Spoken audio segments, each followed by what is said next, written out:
Hello everyone, स्वागत है आप सबका आज के न्यूज़पेपर एनालिसिस पे। इस चैनल पे मैं आप सबके लिए इम्पॉर्टेंट न्यूज़ क्लिपिंग्स लेके आती हूँ ताकि आपका फोकस इम्पॉर्टेंट न्यूज़ पे रहे।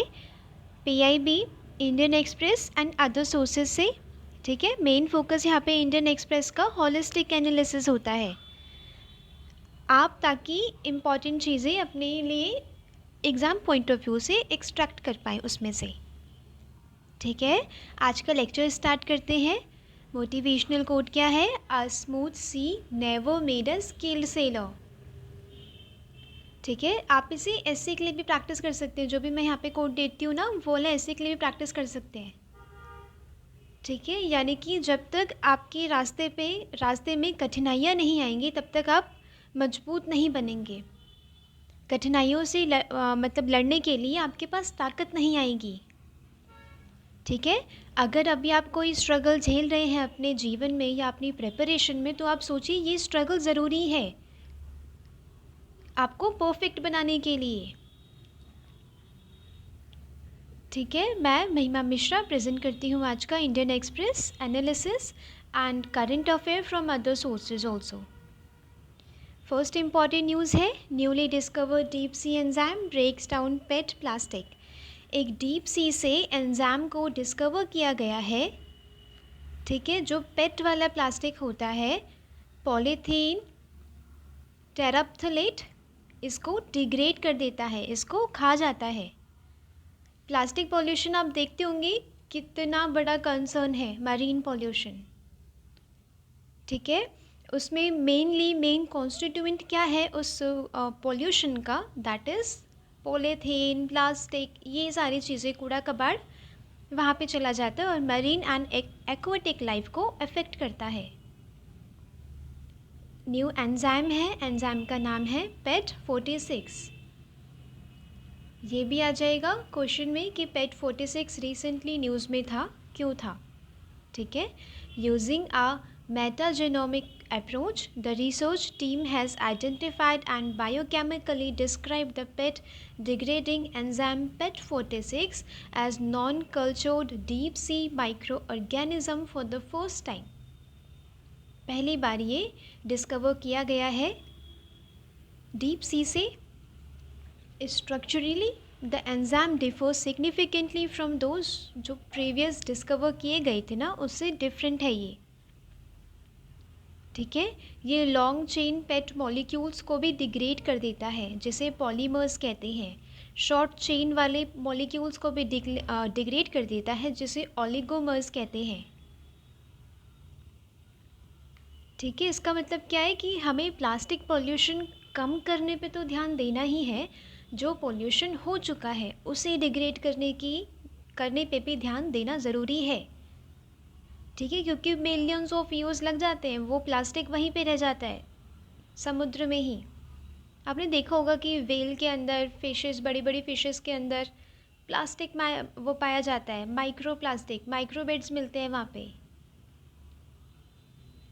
ठीक है, तो कितना बड़ा कंसर्न है, स्पेशली अपने मरीन एनवायरनमेंट के लिए, बायोडाइवर्सिटी के लिए। ठीक है, मरीन इकोसिस्टम के लिए बहुत ही ज़्यादा इम्पॉर्टेंट कंसर्न है plastic pollution. Next important news, at least 125 killed in fuel station explosion as Armenians flee Nagorno-Karabakh. Nagorno-Karabakh यहाँ पे हो जाता है इम्पॉर्टेंट आपके UPSC and other state PCS के लिए, प्रीलिम्स, मेंस एंड इंटरव्यू के लिए इम्पॉर्टेंट यहाँ पे हो जाता है नगोर्नो-काराबाख का इश्यू। ये दो कंट्रीज़ के बीच का इश्यू है, एक है आर्मेनिया, एक है अज़रबैजान, जिसके बीच में आता है नगोर्नो काराबाख। नगोर्नो काराबाख में आए दिन कॉन्फ्लिक्ट्स देखे जाते हैं, यहाँ की जनता और यहाँ की जनता के बीच में सेपरेटिस्ट पाए जाते हैं वहाँ पे। नगोर्नो काराबाख क्या है? एक mountainous and heavily forested region है। इंटरनेशनल लॉ के अंडर क्या है, ये recognised as a part of Azerbaijan. ठीक है, अज़रबैजान का पार्ट है। अज़रबैजान ये वाली, मैं यहाँ पे ये वाली कंट्रीज़ की बात कर रही हूँ मैं। ठीक है, वर्ल्ड की यहाँ पे इस वाले हिस्से में मिलेगा ये आर्मेनिया एंड अज़रबैजान। ठीक है, तो अज़रबैजान का एक रिकॉग्नाइज्ड पार्ट है नगोर्नो काराबाग, बट वहाँ पे एथनिक आर्मेनियंस हैं। बात समझ आ रही है कि एडमिनिस्ट्रेटिव कंट्रोल दे दिया गया है अज़रबैजान कंट्री को, बट वहाँ पे लोग कौन से हैं, एथनिसिटी वहाँ पे कौन सी है, आर्मेनियंस की है, जो वहाँ पे वास्ट मेजॉरिटी कॉन्स्टिट्यूट करते हैं। वहाँ की पॉपुलेशन रिजेक्ट करती है अज़रबैजान के रूल को, वहाँ के लीगल सिस्टम अज़ेरी को रिजेक्ट करती है। ठीक है, आफ्टर अज़रबैजान्स ट्रूप वर पुश्ड आउट रीजन, यानी कि 1990 में जो वॉर हुई थी उसके बाद क्या था, अज़रबैजान के जो ट्रूप्स थे उसे हटा दिया गया वहाँ से, और एथनिक आर्मेनियंस ने कंट्रोल ले लिया नगोर्नो काराबाग का, जो सपोर्ट मिलता है जिसे, कहाँ से, आर्मेनिया से। ठीक है, आर्मेनिया से सपोर्ट मिलता है नगोर्नो काराबाग को कि जो आर्मेनियंस हैं कि वहाँ पे जाओ तुम उसे कंट्रोल करो। Background of the conflict can be traced back to the pre Soviet era. ठीक है, प्री सोवियत एरा में क्या था, ओटोमन एंड पर्शियन एम्पायर वहाँ पे थे। Once Azerbaijan and Armenia become Soviet republic 1921, Russia ने क्या किया, नगोर्नो काराबाग दे दिया अज़रबैजान को। ठीक है, और जब 1980 के दौरान क्या हुआ, जब सोवियत की पावर कम हो रही थी, सोवियत यूनियन की पावर जब कम हो रही थी, फिर से नगोर्नो काराबाग में सेपरेटिस्ट आए और अलग अलग कंट्रीज़ नगोर्नो काराबाग रीजन की डिमांड करने लग गई। ठीक है, एक ऑर्गेनाइजेशन बनाया था स्पेशली, ये वाला आप याद रखेंगे प्रीलिम्स के लिए, इसे कहते हैं Minsk group, organisation for security and cooperation in Europe. इसमें क्या था, अज़रबैजान एंड आर्मेनिया के इशू को डिस्कस किया गया, कॉन्फ्लिक्ट को डिस्कस किया गया। ये एक छोटा सा फैक्ट है जो आप याद रखेंगे प्रीलिम्स के लिए। बैकग्राउंड थोड़ा बहुत समझना इम्पॉर्टेंट है मेंस के लिए एंड इंटरव्यू के लिए। ठीक है, क्योंकि नगोर्नो काराबाग ये हर साल कुछ कुछ दिन ये न्यूज़ में रहता ही है। ठीक है, तो इससे आप एक इंटरव्यू में क्वेश्चन एक्सपेक्ट कर सकते हैं कि नगोर्नो काराबाग क्या इशू है, क्या बैकग्राउंड है, क्या आजकल वहाँ पे करंट सिचुएशन चल रही है एंड उसे कैसे सोल्व किया जा सकता है। By that time, Armenia had taken control of Nagorno-Karabakh and handed it to Armenian rebels. ठीक है, वहाँ पे जब ट्रूप्स भगा दिए गए थे अज़रबैजान के, फिर आर्मेनिया ने वहाँ का कंट्रोल ले लिया और आर्मेनियन रेबल को नगोर्नो काराबाग हैंड ओवर कर दिया। ठीक है, ये वाला इशू थोड़ा बहुत समझना आप सबके लिए इम्पॉर्टेंट है। ठीक है, और इंडिया के साथ क्या है, इंडिया अज़रबैजान को उतना सपोर्ट नहीं करता क्योंकि ये पाकिस्तान को सपोर्ट करते हैं। ठीक है, पाकिस्तान के इश्यू में ये सबसे आगे रहते हैं, इंडिया के साथ नहीं रहते। ठीक है, बट फिर भी इंडिया को एक बैलेंस बना के चलना होगा दोनों कंट्रीज़ के बीच, राइट, क्योंकि हमारी पॉलिसी ही वही है, जैसे को तैसा भी करना है और एक बैलेंस भी बनाना है, क्योंकि हमें अपनी स्ट्रैटेजिक ऑटोनॉमी को भी फॉलो करना है, स्ट्रैटेजिक इंटरेस्ट को भी फॉलो करना है। ठीक है, तो ये वाला इशू था नगोर्नो काराबाग का इशू। ऐसे ही आपको जब आप कोई न्यूज़ पढ़ते हैं उसमें से आपको फाइंड आउट करना है कि ये वाला पार्ट प्रीलिम्स के लिए इम्पॉर्टेंट है या मेंस के लिए इम्पॉर्टेंट है या इंटरव्यू में ये इससे सवाल बन सकता है, उस पर आपको ध्यान देना होता है। ठीक है, सिर्फ पढ़ के सिर्फ रट्टा मार के नहीं चले जाना, समझना भी है उसे। Political convenience next important news, ये स्पेशली किसके लिए इम्पॉर्टेंट है, इंटरनल सिक्योरिटी के पॉइंट ऑफ व्यू से एंड जीएस पेपर 2 आईआर के पॉइंट ऑफ व्यू से, India Canada relation. Political convenience can not determine response to terror, Jaishankar ने बोला है यूनाइटेड नेशन जनरल असेंबली में। पॉलिटिकल कन्वीनियंस का मीन यहाँ पे क्या है, यहाँ पे कनाडा को अटैक किया जा रहा है, कनाडा को टारगेट किया जा रहा है। ठीक है, क्योंकि कनाडा उनके एक रूल मेकर थे जिनकी हत्या कर दी गई, उन्होंने इल्ज़ाम लगा दिया इंडिया पे क्योंकि जो मरे थे, जिनकी हत्या कर दी गई थी, वो खालिस्तानी, प्रो रेडिकल खालिस्तानी थे। ठीक है, अब उस पर वो इल्ज़ाम, कनाडा की जो गवर्नमेंट है वो इल्ज़ाम लगा रही है इंडिया पे कि इंडिया के एजेंट्स ने ऐसा किया है, राइट। क्योंकि वो जो रूल मेकर थे, वो उनका सपोर्ट है जस्टिन की गवर्नमेंट को। जो कनाडा के पीएम है ना, जस्टिन ट्रूडो, उनकी गवर्नमेंट को सपोर्ट करती है वहाँ के खालिस्तानी सेपरेटिस्ट। इसीलिए वो लोग इंडिया पे इल्ज़ाम लगा रहे हैं। ठीक है, तो जयशंकर ने यूएन जनरल असेंबली में अपना स्टेटमेंट दिया कि आपकी पॉलिटिकल कन्वीनियंस ना, कि आपका वोट बैंक हमारी कंट्री से हम कैसे हम टेररिज्म से डील करते मतलब करते हैं, वो डिफाइन नहीं कर सकता।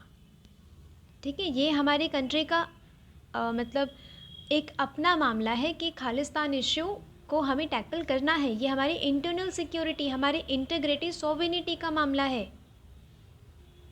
ठीक है, targeting rule makers, Jaishankar also said that respect for territorial integrity and non interference in internal affairs can not be exercised in cherry picking.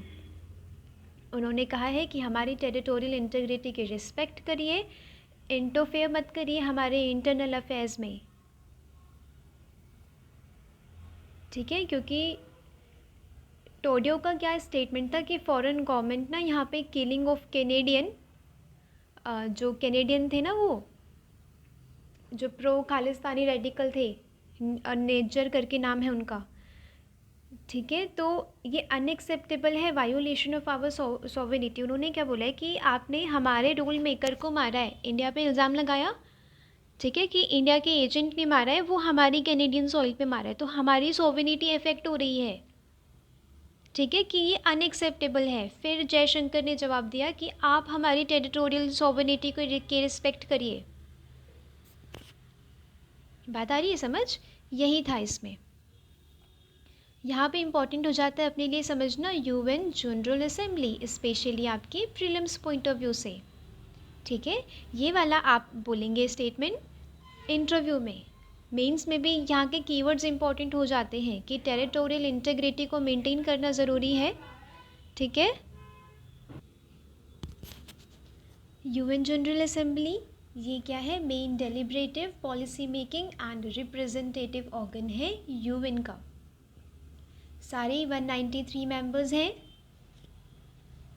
ठीक है, ये एक इकलौती ऐसी मतलब एक असेंबली है यूएन की एक बॉडी है जहाँ पे यूनिवर्सल रिप्रेजेंटेशन है। ठीक है, ईच ईयर इन सितंबर, ये वाला फैक्ट आपको याद रखना है। इस बार प्रीलिम्स में क्वेश्चन आया था ये वाला। In September each year the full UN membership meets in the general assembly hall. ठीक है, सितंबर चल रहा है तो न्यूयॉर्क में मीटिंग हुई है for annual general assembly session. Meeting होती है।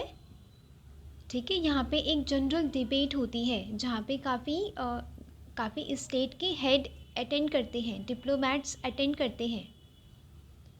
Decision on important question such as those on peace and security, admission of new members, budgetary matters require 2/3 majority. ये वाले बहुत इंपॉर्टेंट फैक्ट हैं आप सबके लिए।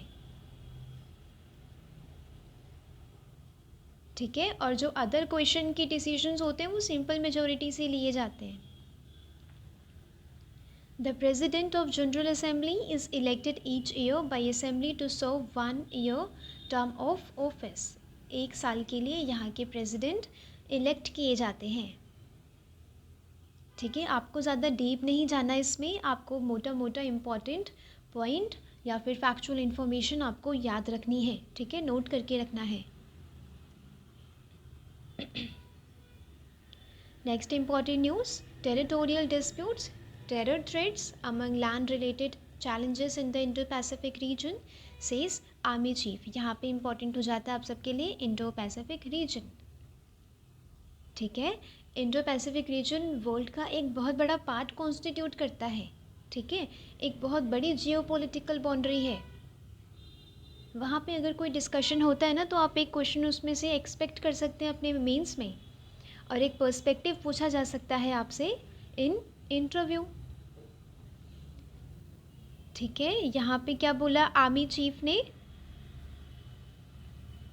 Territorial disputes over land masses और ओवर आर्टिफिशियल आइलैंड्स। यहाँ पे चाइना की बात करी जा रही है कि तुम ये जो एनक्रोचमेंट कर रहे हो ना अपने आर्टिफिशियल आइलैंड बना बना के इंडो पैसिफिक रीजन में, स्पेशली साउथ चाइना सी में, वो बहुत गलत है।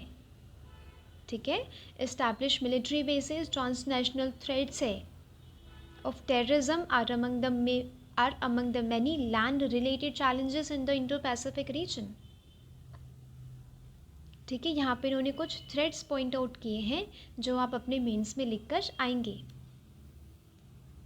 ये बात ध्यान रखनी है, Indo Pacific army chief conference हुई थी, ये आपकी वन लाइनर करंट अफेयर के लिए इम्पॉर्टेंट है, न्यू दिल्ली में हुई थी।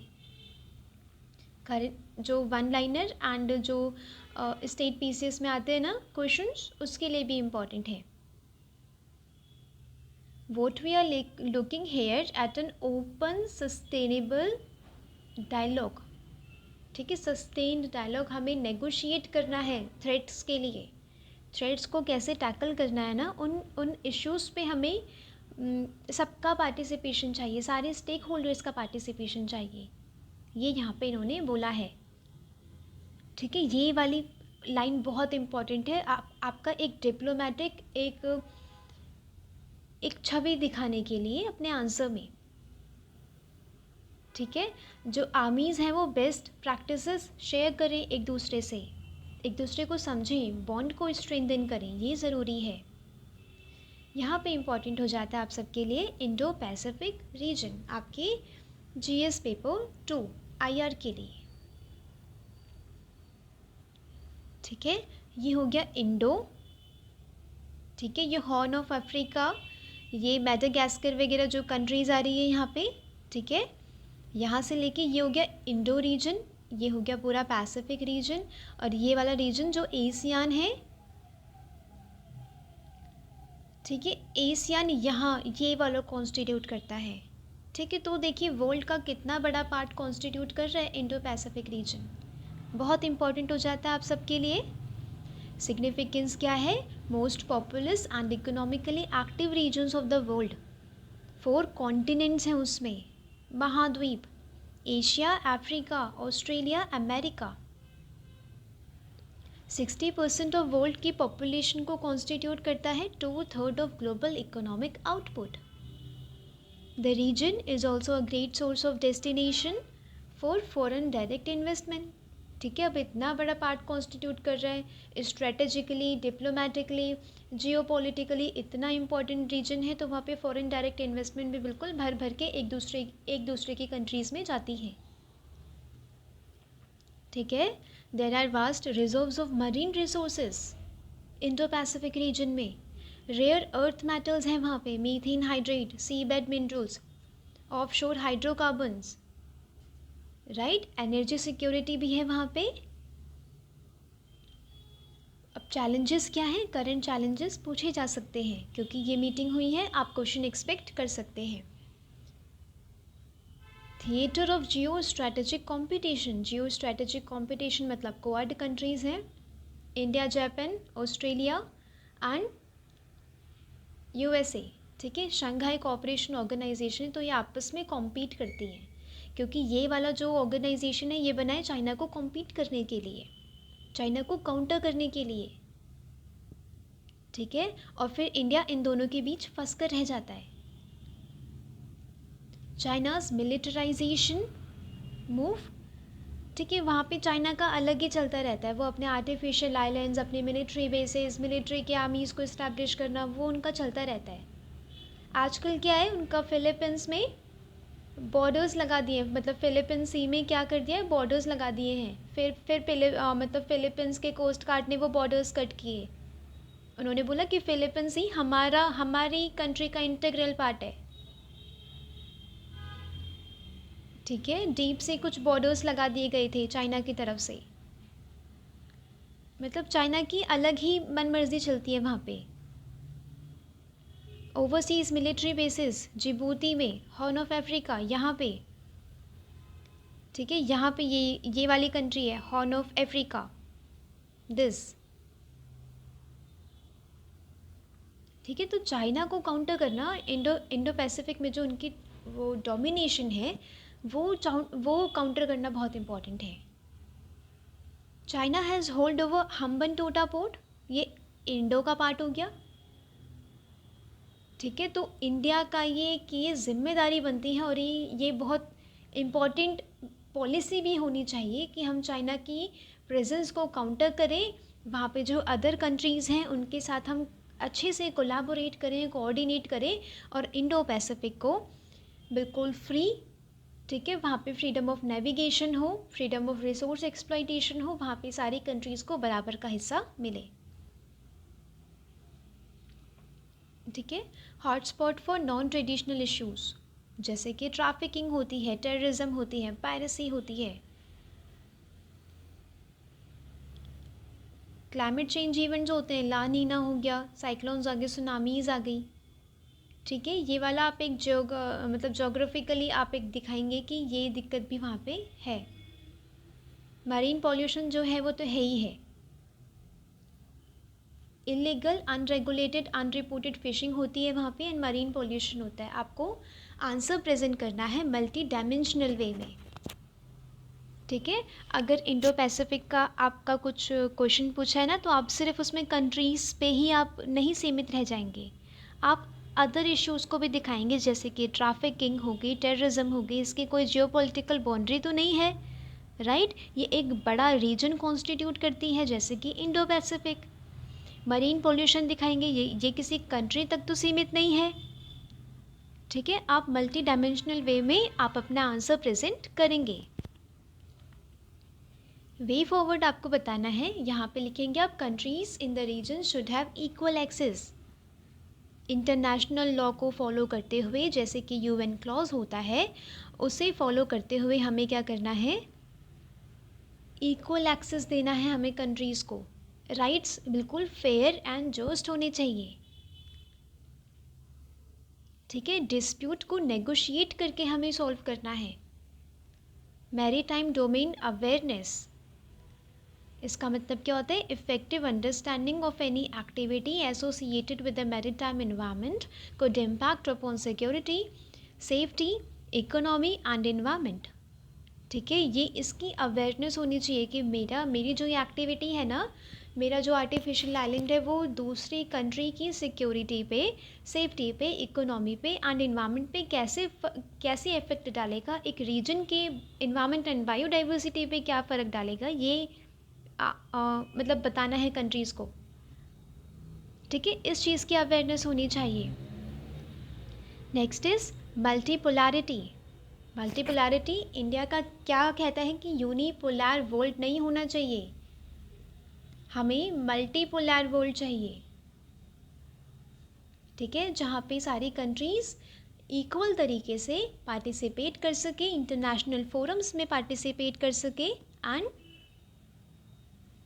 ठीक है अपनी अपनी वॉइसेस को रख सके, ये इम्पॉर्टेंट है। और इंडिया का इसमें बहुत बड़ा रोल हो सकता है क्योंकि वो एससीओ का भी पार्ट है एंड क्वाड का भी पार्ट है। ठीक है, इंडिया एक ब्रिज बना सकता है इन दोनों के बीच, वो ताकि मल्टीपोलैरिटी वर्ल्ड ऑर्डर को फॉलो किया जा सके। नेक्स्ट इम्पॉर्टेंट एडिटोरियल, ये इम्पॉर्टेंट है जीएस पेपर 2 के लिए, तो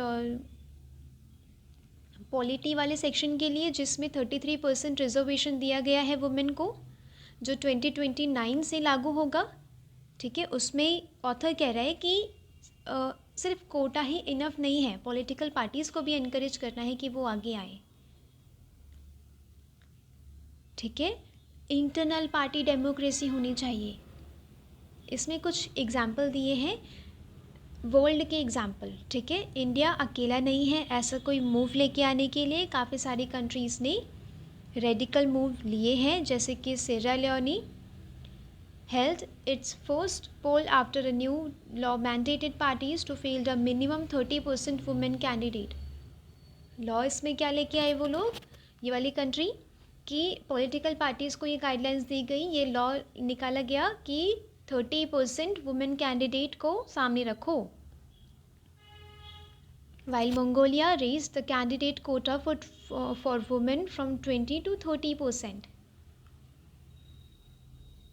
Additionally, several countries have mandated to ensure a healthy share of women even without legally mandated quotas.